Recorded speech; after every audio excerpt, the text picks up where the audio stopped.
जी tenses में जो last structures हैं वो परफेक्ट कॉन्टिन्यूस और तीनों टेंसेस में present perfect continuous, past perfect continuous and future perfect continuous, इन तीनों सेंटेंसेस के जो स्ट्रक्चर ड्रा करने से पहले एक चीज़ जो है वो क्लियर करनी ज़रूरी है कि जो परफेक्ट कॉन्टिन्यूस है, प्रेजेंट हो, पास्ट हो या फ्यूचर हो, इन तीनों के जस्ट एक्टिव वॉइस जो है वो बनते हैं और वो यूज़ में मतलब आते हैं, लेकिन जो इसके पैसिव वॉइस हैं वो नहीं बनते। इसलिए इन तीनों के एक्टिव वॉइस जो है उनके स्ट्रक्चर्स विद एग्जांपल जो है वो हम समझने की कोशिश करते हैं। तो प्रेजेंट परफेक्ट कॉन्टिन्यूस सबसे पहले जो है इसको अगर हम समझें तो पहचान जो है रहा है, रही है, रहे हैं। अब इसको हम उर्दू में पहचान जो लिखी है इसको क्या कह रहे हैं? Present perfect continuous. कैसे? रहा है, रहा जो है ये जाहिर कर रहा है कि काम क्या है? कॉन्टिन्यूस है। ये शो कर रहा है कि क्या है? प्रेजेंट है। लेकिन इसमें एक चीज़ जो है वो क्लियर नहीं है, वो क्या है? परफेक्ट। इससे ये पता चल गया कि काम कॉन्टिन्यूस है। किस सेंटेंस में या किस ज़माने में है से पता चल रहा प्रेजेंट में, लेकिन ये नहीं पता चल रहा कि परफेक्ट। हमने इसको नाम दिया प्रेजेंट परफेक्ट कॉन्टिन्यूस। तो इसके लिए हमें एक चीज़ की और ज़रूरत है, वो है टाइम, यानी जैसे आप वक्त कह सकते हैं। आखिरी जो रूल है परफेक्ट कॉन्टिन्यूस का, ये तब परफेक्ट कॉन्टिन्यूस बनता है जब सेंटेंस के अंदर टाइम जो है वो ऐड हो, टाइम का इजहार हो। अगर सेंटेंस के अंदर वक्त का इजहार नहीं हुआ, आपने टाइम को नहीं बोला, नहीं लिखा, तो वो आपका जो स्ट्रक्चर है या वो आपका सेंटेंस वो जो है वो परफेक्ट कॉन्टिन्यूस का कभी नहीं कहलाएगा। अगर आपका काम कॉन्टिन्यूस है और उसमें टाइम ऐड नहीं है तो वो क्या है? जस्ट कॉन्टिन्यूस है। लेकिन अगर उसमें टाइम है तो वो क्या है? Perfect continuous. एग्जाम्पल यहाँ पर हम लिखते हैं, पास्ट की जो पहचान है, रहा था, रही थी, रहे थे। इधर भी वो प्लस में क्या आ जाएगा? ऐड हो जाएगा टाइम। इसी तरह फ्यूचर जो है उसकी पहचान रहा होगा, रही होगी, रहे होंगे। प्लस में जो है वो क्या ऐड हो जाएगा? टाइम। टाइम को हम मस्ट ऐड करेंगे तो हमारा ये परफेक्ट कॉन्टिन्यूस कहलाएगा, अदरवाइज ये कॉन्टिन्यूस ही कहलाएगा। एग्जाम्पल के तौर पर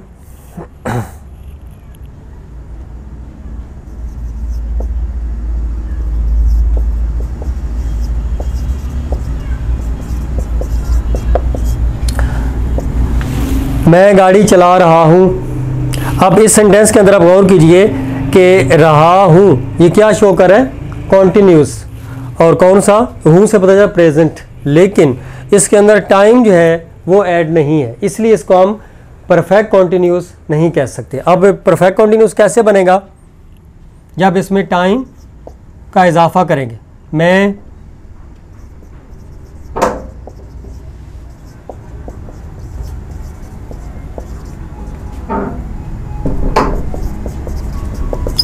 5 मिनट से गाड़ी चला रहा हूँ। इस सेंटेंस के अंदर क्या है कि टाइम का एडिशन हुआ 5 मिनट्स। अब ये क्या बना? Perfect continuous. तो कॉन्टिन्यूस और परफेक्ट कॉन्टिन्यूस में जो क्लियर फ़र्क है या वाज़ेह हमें पता चलता है डिफरेंस है, वो ये है कि कॉन्टिन्यूस जो सेंटेंस है वो सिंपल होता है, उसमें टाइम जो है वो ऐड नहीं होता, चाहे वो मंथ है, डे है, सेकंड है, आवर है, कुछ भी है। लेकिन जो ही हम टाइम ऐड करेंगे तो वो क्या बन जाएगा? Perfect continuous. अब तीनों की पहचान हमने लिखी है और फ़र्क भी हमने देखा कि परफेक्ट कॉन्टिन्यूस में एक चीज़ मस्ट है, उसके बगैर वो परफेक्ट कॉन्टिन्यूस नहीं कहलाएगा। अब इनके स्ट्रक्चर और एग्जाम्पल के साथ हम समझने की कोशिश करते हैं। सबसे पहले आप देखिए कि हमें क्या चाहिए। सब्जेक्ट और ऑब्जेक्ट तो हर स्ट्रक्चर के अंदर हम यूज़ करते ही हैं, हमने करना है उनको, लेकिन हमने देखना है कि हमारा जो बीच वाला स्ट्रक्चर ऐसा बने जिसमें काम परफेक्ट भी हो और कॉन्टीन्यूस भी हो, काम मुकम्मल भी होता नज़र आया और कॉन्टीन्यूस भी, स्टॉप भी ना हो। जैसे ये सेंटेंस है, इसमें 5 मिनट्स ये क्या हो चुके हैं, परफेक्ट हो चुके, काम 5 मिनट्स गुजर चुके हैं, पास्ट हो जाए, इसलिए काम क्या हुआ, परफेक्ट हुआ। लेकिन अभी स्टॉपेबल नहीं है, अभी गाड़ी चला रहा हूँ, काम जारी है, इसलिए यहाँ पर रहा हूँ आखिर में क्या है, कॉन्टीन्यूस है। यही सिचुएशन हमने यहाँ पर स्ट्रक्चर में भी ड्रा करनी है, ताकि स्ट्रक्चर में पता चले कि काम कॉन्टीन्यूस भी है और परफेक्ट भी और है। अच्छा, कॉन्टीन्यूस के लिए हम क्या यूज़ करते हैं, वर्ब ing, ऑब्जेक्ट प्लस में हमने क्या यूज़ करना है, टी यानी टाइम।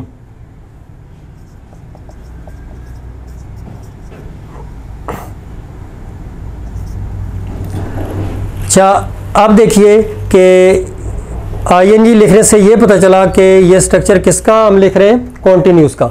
लेकिन यहाँ पर हमने क्या करना है, परफेक्ट। जैसे यहाँ पर देखिए कि 5 मिनट तक परफेक्ट और उससे आगे कॉन्टीन्यूस, तो ऐसे ही यहाँ पर हमने ऐसा स्ट्रक्चर ड्रा करना है जिससे क्या पता चले कि इस सेंटेंस के अंदर, इस रूल के अंदर काम कंप्लीट हो रहा है, लेकिन आगे साथ साथ कॉन्टीन्यू भी है। तो परफेक्ट का हमारे पास जो रूल है वो क्या है कि हम हैज़ हैव के बाद थर्ड फॉर्म लगाते हैं। तो वही स्ट्रक्चर हम यहाँ पर लिखेंगे। हम यहाँ पर प्रेजेंट होगा तो हम हैज़ हैव लिख लेंगे और आगे वर्ब की थर्ड फॉर्म। अब मेन वर्ब जो है वो हम किसी भी स्ट्रक्चर के अंदर हमेशा एक ही यूज़ करते हैं, और हेल्पिंग वर्ब जो है उनको हम मज़ीद ऐड करते जाते हैं जब तक हमारा स्ट्रक्चर जो है वो कंप्लीट ना हो जाए। इसलिए यहाँ पर हमने हेल्पिंग वर्ब ऐसा लगाना है जिससे थर्ड फॉर्म शो हो। और आपको पता है कि बी जो है, बी की हेल्पिंग वर्ब ऐसा है जिसकी हेल्प इंग्लिश के स्ट्रक्चर्स में बहुत ज़्यादा है। कभी वो बी जो है वो खुद बी के तौर पर खुद यूज़ हो जाता है, कभी बी बीइंग की तरह ing यानी कि यूज़ हुआ, पीछे हमने देखा, और कभी जो है वो मुख्तलिफ अंदाज में। यहाँ पर जो है बी, उसकी थर्ड फॉर्म बीन जो है वो हम यूज़ करेंगे। इससे अब क्या हुआ कि हमारा यह स्ट्रक्चर यहाँ तक परफेक्ट को शो कर रहा है, हैज़ हैव के बाद थर्ड फॉर्म, और आगे ing वो किसको शो कर रहा है, कॉन्टीन्यूस को। और हमारा अब ये जो स्ट्रक्चर है इसमें परफेक्ट भी यूज़ हुआ, कॉन्टीन्यूस भी यूज़ हुआ, और आगे प्लस में हमने टाइम भी लिखा है। अब यही चीज़ हम पास्ट में देखें तो क्या डिफरेंस आएगा कि हम हैज़ हैव की जगह हैड लगा दें, बस। बाकी हमारा ये सारा स्ट्रक्चर सेम रहेगा। हैड पास्ट को शो कर रहा है, आगे ऐसे ही हम been, verb ing, object plus time. उसके बाद जो है फ्यूचर परफेक्ट कॉन्टीन्यूस में हम क्या करेंगे, फ्यूचर के लिए विल लगा लेंगे, बाकी हमारा स्ट्रक्चर जो है वो सेम रहेगा, टाइम। इस तरह हमारे ये तीनों स्ट्रक्चर ड्रा हुए, इनके एग्जांपल हम समझते हैं। लेकिन एक चीज़ और है, वो है टाइम। टाइम को हमने कैसे शो करना है, सिंस या फिर फॉर के साथ।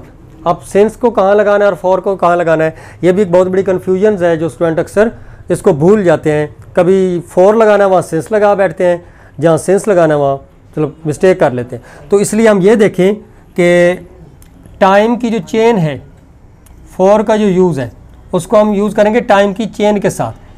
फॉर एग्जांपल सेकंड से हम टाइम की चेन स्टार्ट करें, सेकंड, मिनट, घंटा, दिन, हफ्ता,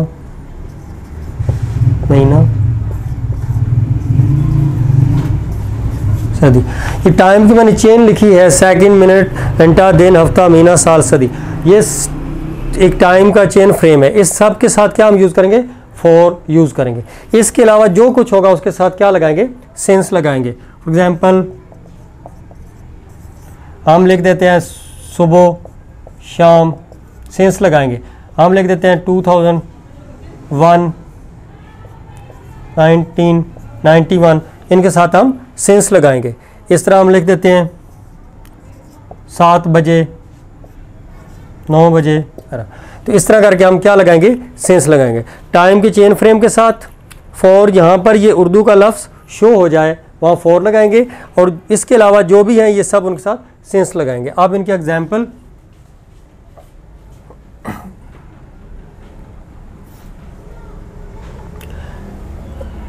सबसे पहले जैसे ये एग्जाम्पल हमारे पास थी, मैं 5 मिनट से गाड़ी चला रहा हूँ। आई हैव के बाद हमें बीन लगाना है, ड्राइविंग कार। यहाँ तक हमारा ये स्ट्रक्चर कंप्लीट हुआ, लेकिन आगे हमने क्या लगाना है, टाइम लगाना है 5 मिनट्स। आप जो मिनट लफ्ज़ है वो शो हो रहा है उर्दू में, जो इधर यहाँ पर लिखा हुआ है, किसमें, फॉर के जो रूल है उसमें, इसलिए हम यहाँ पर क्या लगाएंगे, फॉर लगाएंगे, फॉर 5 मिनट्स। ये हमारा प्रेजेंट परफेक्ट कॉन्टिन्यूस का जो है वो सेंटेंस कंप्लीट हुआ। अब हम इसको अगर नेगेटिव बनाएं तो हमने क्या करना है कि हेल्पिंग वर्ब के बाद नोट लगा देना है। इंटरोगेटिव बनाते वक्त हमने हेल्पिंग वर्ब को स्टार्ट में लगा देना है। और इसी तरह के इसी सेंटेंस को हम पास्ट में लिखेंगे तो हमारा क्या चेंज होगा, हेल्पिंग वर्ब चेंज होगा, यानी हैव की जगह हैड लग जाएगा। I had been car for 5 minutes. इसी तरह फ्यूचर में हम विल हैव के साथ इसको लिखेंगे, आई विल हैव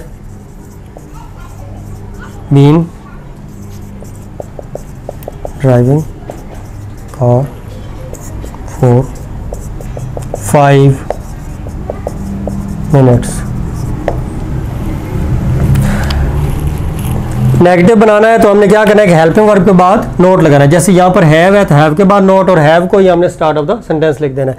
इस तरह यहाँ पर हैड है तो हैड के बाद नोट, और जब इंटरोगेटिव बनाना है तो हैड को स्टार्ट ऑफ द सेंटेंस। यहाँ पर भी हमने क्या करना है कि विल के बाद नोट, और जब इंटरोगेटिव बनाना है तो विल को स्टार्ट ऑफ द सेंटेंस लिख देना है। यहाँ पर एंड पे एक चीज़ ज़हन में रखने वाली है, वो ये है कि हेल्पिंग वर्ब सम टाइम किसी स्ट्रक्चर में ज़्यादा भी आ जाते हैं, तो हमेशा क्या करते हैं कि फर्स्ट हेल्पिंग वर्ब के बाद नोट लगाते हैं और फर्स्ट को ही इंटरोगेटिव बनाते वक्त सेंटेंस के स्टार्ट में लिखते हैं। जैसे यहाँ पर विल भी हेल्पिंग वर्ब है, हैव भी हेल्पिंग वर्ब है, बीन भी हेल्पिंग वर्ब है। यहाँ पर 3 हेल्पिंग वर्ब यूज़ हुए हैं, तो हमने क्या करना है कि विल के बाद नोट लगाना है, और जब इंटरोगेटिव बनाना है तो हमने विल को ही स्टार्ट में लिखना है। बाकी हमारा स्ट्रक्चर सारा सेम ऐसे ही रहेगा।